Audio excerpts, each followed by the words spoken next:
কলকাতার অন্যতম দর্শনীয় স্থান হল হাওড়া ব্রিজ চত্বর। আদি কলকাতার স্বাদ পেতে গেলে একবার না একবার এই এলাকায় আপনাকে আসতেই হবে। ব্রিজের উপরে উঠে গঙ্গার দৃশ্য ভোলার নয়।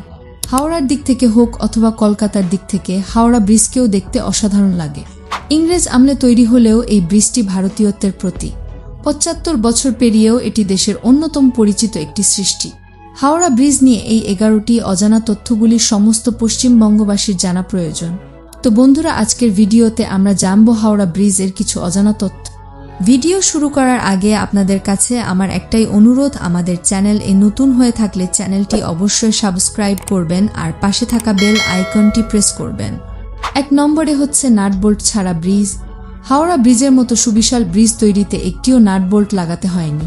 মেটাল প্লেটগুলিকে এমনভাবে বসিয়ে চেপে দেওয়া হয়েছে যাতে কোনো নাটবোল্ট ও স্ক্রু ছাড়াই এত বড় ব্রিজ সফলভাবে জুড়ে দেওয়া গিয়েছে।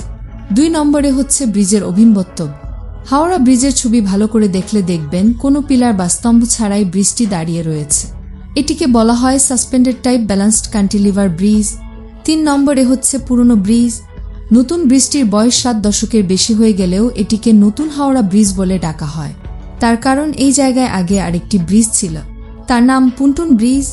সেটি তৈরি হয়েছিল ১৯৭৪ সালে। সেই ব্রিজের সীমিত ধারণ ক্ষমতা ছিল। ৪ নম্বরে হচ্ছে নতুন হাওড়া ব্রিজ। কলকাতা, সুতানুটি ও গোবিন্দপুর নিয়ে তৈরি কলকাতা তখন ঝড়ের গতিতে কলেবরে বাড়ছে। অন্যদিকে হাওড়া হল কমার্শিয়াল হাব। দুটি গঙ্গাপাড়ের এলাকাকে জুড়ে দেওয়ার আশু প্রয়োজন ছিল।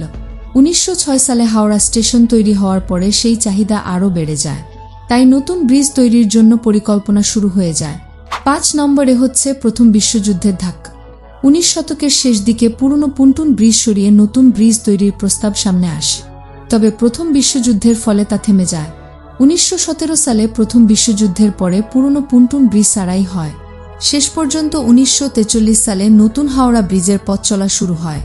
বিশ্বযুদ্ধের কারণে বারবার থমকে গিয়েছিল ব্রিজ তৈরির কাজ। ৬ নম্বরে হচ্ছে কোনো উদ্বোধন হয়নি। দ্বিতীয় বিশ্বযুদ্ধের মাঝেই ১৯৮২ সালে হাওড়া ব্রিজ তৈরির কাজ শেষ হয়েছিল এবং ১৯৮৩ সালের ফেব্রুয়ারি মাসে ব্রিজটি জনগণের ব্যবহারের জন্য খুলে দেওয়া হয়।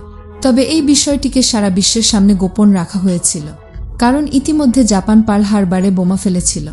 এই ব্রিজের কথা জানলে যদি এটিকেও টার্গেট করা হয়, সেই ভেবেই ঘটা করে উদ্বোধন না করে ব্রিজটি খুলে দেওয়া হয়। ৭ নম্বরে হচ্ছে ভারতের অবদান। ব্রিটিশ ভারতে কোনো কিছু তৈরি করতে হলে শুধু কাঁচামাল নয়, পুরো তৈরি প্রোডাক্টটি জাহাজে চাপিয়ে ভারতে আনা হতো, তারপর এখানে এনে জুড়ে দেওয়া হতো। ব্রিজের সরঞ্জাম ইংল্যান্ড থেকে কলকাতা আসার কথা ছিল, সেজন্য প্রয়োজন ছিল ২৬,০০০ টন স্টিল। তবে দ্বিতীয় বিশ্বযুদ্ধ চলায় সেই জাহাজ ঘুরিয়ে নেওয়া হয়। মাত্র ৩,০০০ টন কাঁচামাল ইংল্যান্ড থেকে সাপ্লাই হয়েছিল। বাকি ২৩,০০০ টন কাঁচামাল বা স্টিল সরবরাহ করেছিল ভারতের টাটা স্টিল কোম্পানি। এমনকি নতুন ব্রিজ তৈরির সময় স্থানীয় ইঞ্জিনিয়ারদের সাহায্যেই কাজ হয়েছিল। ৮ নম্বরে হচ্ছে ট্রাম চলাচল। হাওড়া ব্রিজে প্রতিদিন লাখো লোক হেঁটে অথবা গাড়ি বাসে যাতায়াত করেন।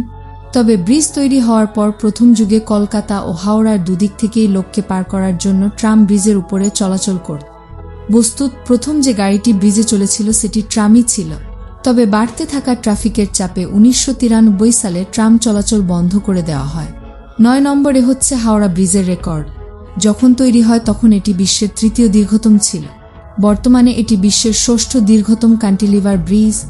দৈর্ঘ্যে ব্রিজটি ৭০৫ মিটার লম্বা ও চওড়ায় ৭১ ফুট। সঙ্গে পথচারীদের জন্য ১৪ ফুট চওড়া ফুটপাত দুদিকে। ১০ নম্বরে হচ্ছে রবীন্দ্র সেতু। ভারতের সমস্ত এলাকা ও সৌধের নাম কোনো না কোনো বিখ্যাত মানুষের নামে দেওয়া। ১৯৬৫ সালে এই সেতুর নামকরণ করা হয় রবীন্দ্র সেতু নামে। তবে সেই নামকে ছাপিয়ে হাওড়া ব্রিজই লোকের মুখে মুখে ঘোরে।